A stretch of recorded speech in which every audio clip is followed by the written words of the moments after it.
Hi there, everyone. I'd like to welcome you to another Pan-Panen Pious Prophetic Pondering, episode 4. This entry is titled Interfaith, End Times, Perspective, and Suggestions. So, wow, uh, I've been given so much study over this past week of new things to compile and talk to everyone about. And it came upon my heart to talk with everyone about from an interfaith perspective. I know, guys, it's really hard sometimes. From an interfaith perspective, I have a lot of tough things I've come across in my perspective, in my research, and shaping my perspectives in terms of literally being godly and using discernment and being able to understand that while universalism is kind of fallacious in its reasoning, because I'm sorry, Satanism and Christianity are not equal. Hinduism is not equivocal to, Greek paganism. Uh, like these things are not even remotely in the same ballpark. Um, wow, I'm rambling. Yeah, this is hard to do. This really is. The prophetic stuff is really, it's so much easier for me to do the supplemental broadcast and like bring you the lighter things that are brought to my attention. But the reason I'm talking about this is because a lot of people who have not surpassed the indoctrination of their organized religions and traditions and all of that, for people who haven't broken free from the control structure that man has abused using religion, spirituality, not to mention a bunch of other institutions that are fully secular. But this show is about, piety and prophecy from a Pan-Panen perspective. And while it's easy for me as a pan-panentheist to talk to all of you, and while I started my faith so much simpler, I grew up United Methodist. I sort of started seeing through the lies that had come in through the ages, especially through the Roman Catholic Church and Protestantism, the Counter Reformation, Jesuits, and the non-denominational charismatic evangelicals.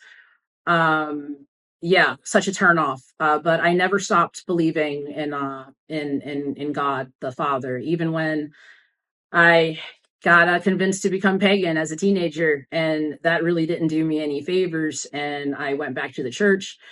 The church was just as corrupt as ever, and I found Buddhism, which really was a step in the right direction, and Taoism.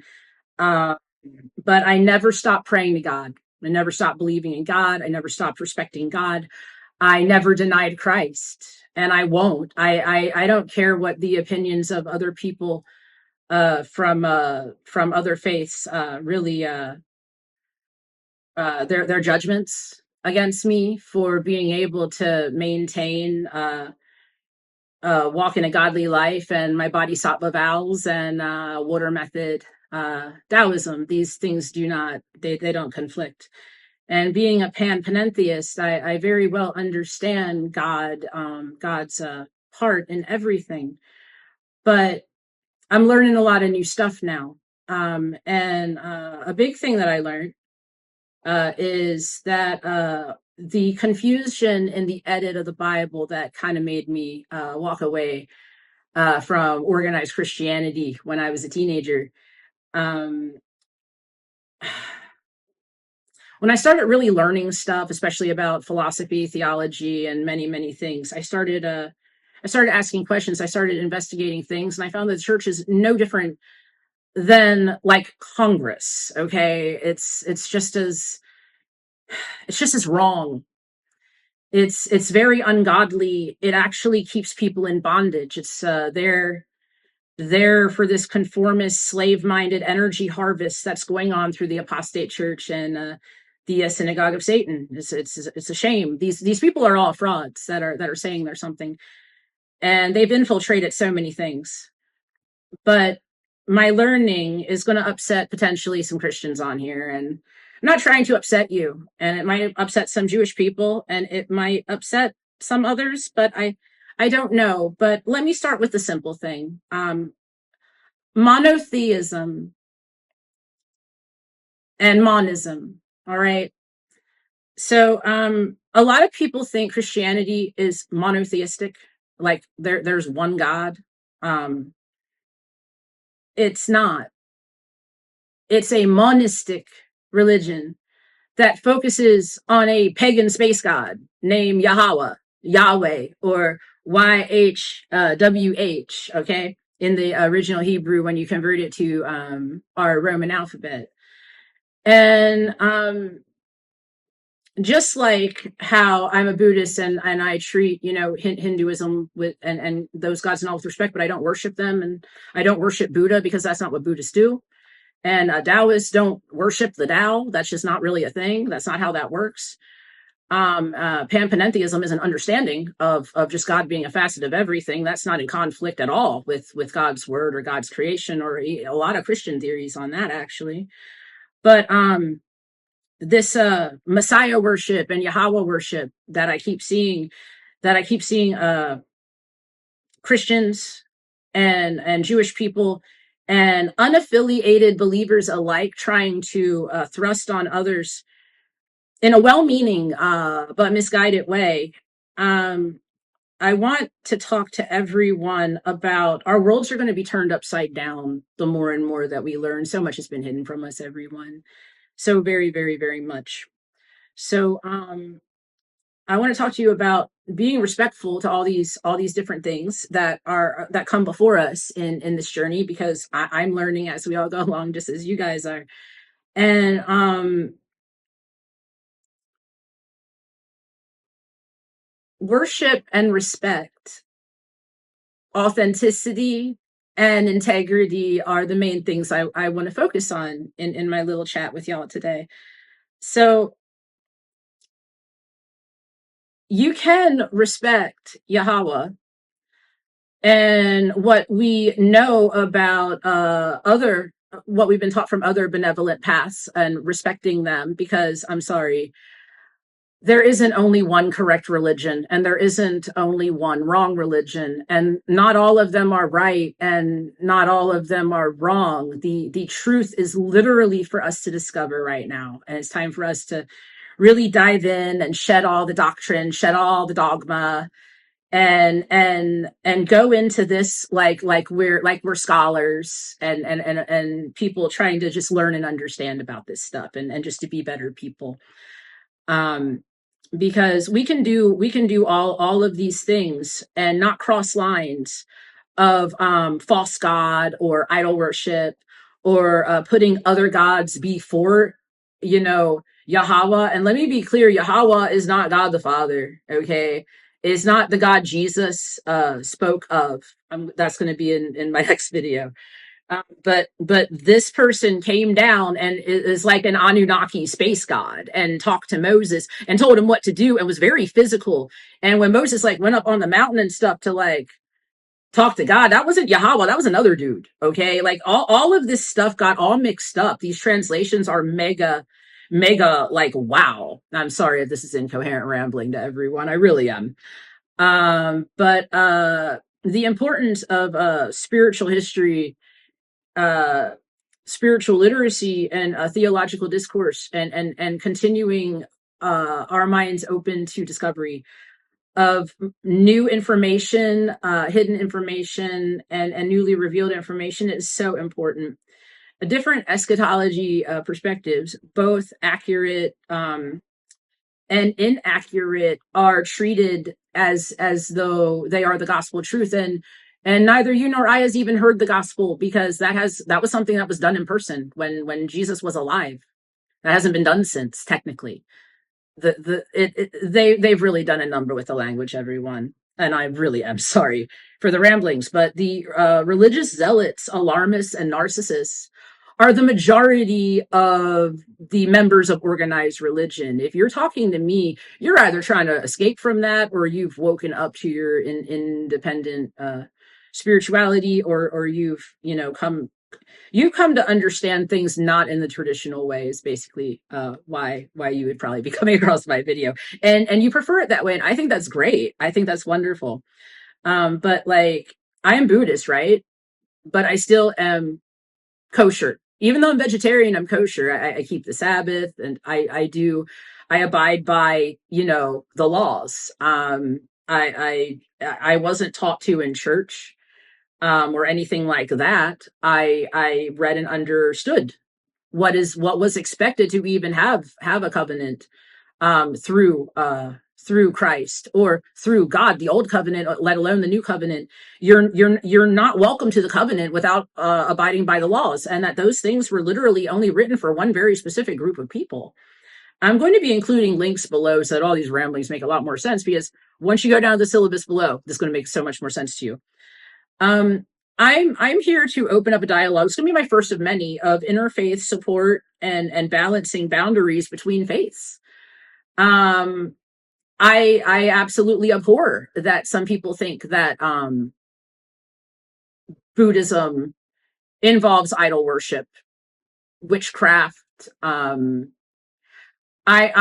disgusted at people equating yoga to witchcraft. I'm beyond sickened of people equating Ganesha to Baal. Okay, that's my issue, everyone.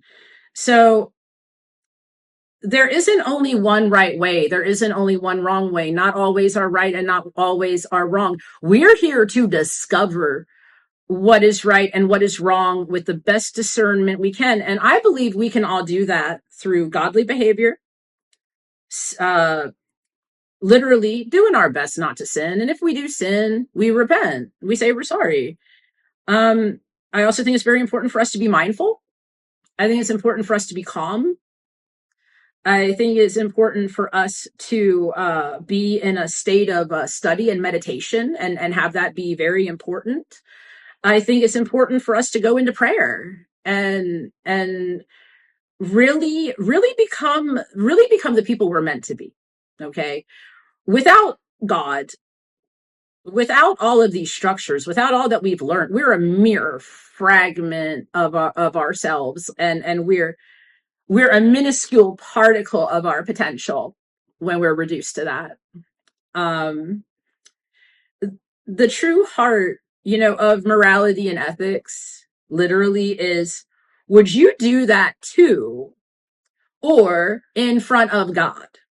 If the answer is no, you really shouldn't do it.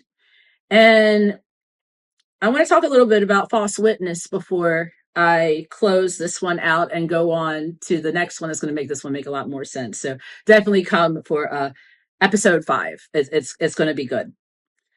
But I want to close us out with false witness and authenticity. And when you know something is good, like I know that, God the Father, that the God of Isaac, Abraham, and Jacob, and Christ, all three would approve and applaud anyone living by the Eightfold Path.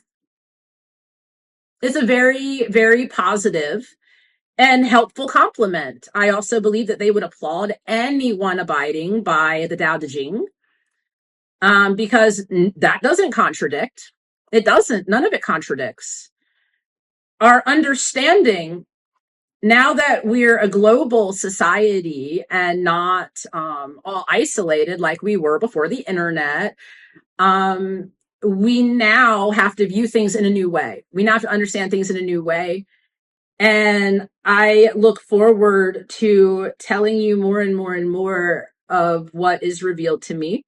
Below in the description box, there's going to be some links to everything I would like for you all to look at and think about for this lesson. And I'm sorry if this one was a little vague, but this is my first dabble in interfaith discussion. And if anyone wants to reach out and ask a question or anything, please feel free to put it in the comments below. Or you can email me. I'll have links in the description box below. And if there's anything that you'd like to share or contribute, please let me know. Please keep it kind. Please keep it interfaith, because that's the topic here. I'm not asking anyone to sin. I'm not asking anyone to offend God, but I am asking everyone to reevaluate the story we've been told, the resources we've been given, and what is truly expected to us, of us, and what we have been told is expected of us, because they don't all match up. Okay. And it's up to each one of us to do the right thing and be our best, true, authentic selves for a much, much, much higher purpose. And I'm going to leave this one off there, guys. So thank you so much. Please get this going in the algorithm. If this resonated in any way with you, like, subscribe, and share. I know a lot of the prophetic words go out specifically to Christians.